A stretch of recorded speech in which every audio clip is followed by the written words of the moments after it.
Hi friends, welcome to our channel. This video is sponsored by BuyMode mobile app. இந்த ஆப்போட link description பாக்ஸில் கொடுத்துருக்கேன். நீங்கள் check பண்ணி உங்களுக்கு வீட்டுக்கு தேவையான ஜாமான்கள்லாம் வாங்கிக்கோங்க. இப்போ வாங்க வீடியோக்குள்ளே போகலாம். Hi friends, welcome to our channel.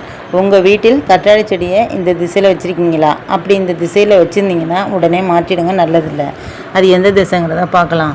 வாஸ்துப்படி சில விஷயங்களை சில திசைகளில் தான் வைக்கணும் அப்படிங்கிறது நியதி. அப்படி சரியான திசையில் அமைக்கப்படாவிட்டால் அவை எதிர்மறை ஆற்றல்களை வெளியிடும் என்பது வாஸ்துவினுடைய நம்பிக்கையாக இருக்கிறது. அந்த வகையில் கற்றாழை செடியை வீட்டில் எந்த திசையில் வச்சா எதிர்மறை ஆற்றல் பெருகும் அப்படிங்கிறத வாஸ்து சார்ந்த பதிவு தான் இன்றைக்கி நம்ம சொல்ல போகிறோம். வாஸ்துவின்படி பொதுவாகவே முச்செடிகளை வீட்டில் வளர்க்குறது நல்லதல்ல. இது குடும்பத்திற்கு எதிர்மறை விளைவுகளை ஏற்படுத்தும் என்று எச்சரிக்கிறது. குறிப்பாக கள்ளிச்செடி போன்ற விஷம் நிறைந்த முச்செடிகளை வீட்டில் இருக்கவே கூடாது. ஆனாலும் பலரும் அது அழகுக்காக இன்னைக்கு பயன்படுத்தி வராங்க. கற்றாழை மகத்துவம் நிறைந்த மூலிகை செடியாகும். கற்றாழையின் பயன்கள் எண்ணற்றவையாக உள்ளது.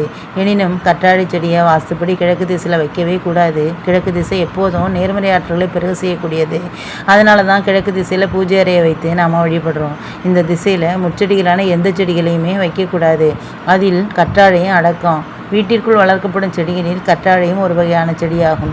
வீட்டிற்குள் முச்செடிகளை எழுந்தவுடன் பார்க்கும்படி வைத்திருக்கக்கூடாது என்பது வாஸ்து சாஸ்திரம் கூறுகிறது. குறிப்பாக படுக்கையறையில் முச்செடிகளை வைப்பது நல்லதே அல்ல. எழுந்ததும் முள்செடிகளை பார்க்கும்போது நாம் குடும்பத்தில் கணவன் மனைவிக்கிடையே தேவையற்ற சண்டை சச்சரவுகளுக்கு வழிவகுக்கும். கற்றாழை செடி வீட்டில் கண்டிப்பாக வளர்க்க விட வேண்டிய ஒரு அற்புதமான செடியாகும். இது எல்லா சீதோஷ நிலையிலும் வளரக்கூடியது. இது சரும அழகு, கேச அழகு சார்ந்த பிரச்சனைகளை தீர்க்கக்கூடியது. மேலும் தெய்வீகத்தன்மை கொண்டுள்ளது. எனினும் முட்கள் நிறைந்துள்ள இந்த மாதிரியான செடிகளை கிழக்கு திசையில் வைத்து வளர்க்கவே கூடாது. இது குடும்பத்திற்கு நல்லதே அல்ல. மற்ற எந்த திசையிலும் நீங்கள் தாராளமாக வைத்து வழிபடலாம், வளர்க்கலாம். உங்கள் வீட்டில் கிழக்கு திசையில் கற்றாழை இருந்தால் அதை உடனே மாற்றியமைத்து விடுவது நல்லது.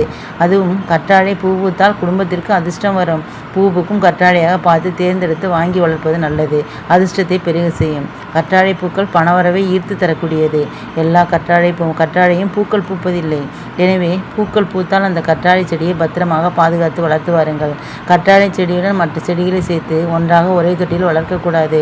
வேறு செடிகளையும் கற்றாழையுடன் வைத்திருந்தால் அதை மாற்றி வைத்து விடுங்கள்.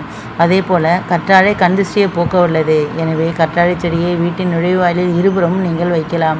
பெரிய பெரிய கற்றாழை மலர்களாக இருக்கக்கூடிய செடிகளை வீட்டில் வளர்ப்பது மிகவும் நல்லது. கற்றாழையுடன் வேப்பிலை சேர்த்து சருமம் மற்றும் கூந்தலுக்கு பயன்படுத்தும் பொழுது தீராத எல்லா பிரச்சனைகளும் தீரும். மேலும் கற்றாழையை வீட்டின் நுழைவாயிலில் யாருடைய தலையிலும் இடிக்காதபடி மேல்புறமாக கட்டி வைத்தால் சகலவிதமான கண்திஷ்டிகளும் தோழங்களும் போகும். இத்தகைய அளப்பரிய மகத்துவம் வாய்ந்த கற்றாழையை சரியான திசையில் வளர்த்து நாம் பயன்பெறலாமே. இது போன்ற பயனுள்ள குறிப்புகளை பெறுவதற்கு நம்மளுடைய சேனலை சப்ஸ்கிரைப் செய்து பக்கத்தில் உள்ள பெல் ஐக்கானில் ஆல் என்ற ஆப்ஷனை பிரஸ் செய்து கொள்ளுங்கள். தேங்க்ஸ் ஃபார் வாட்சிங் ஃப்ரெண்ட்ஸ்.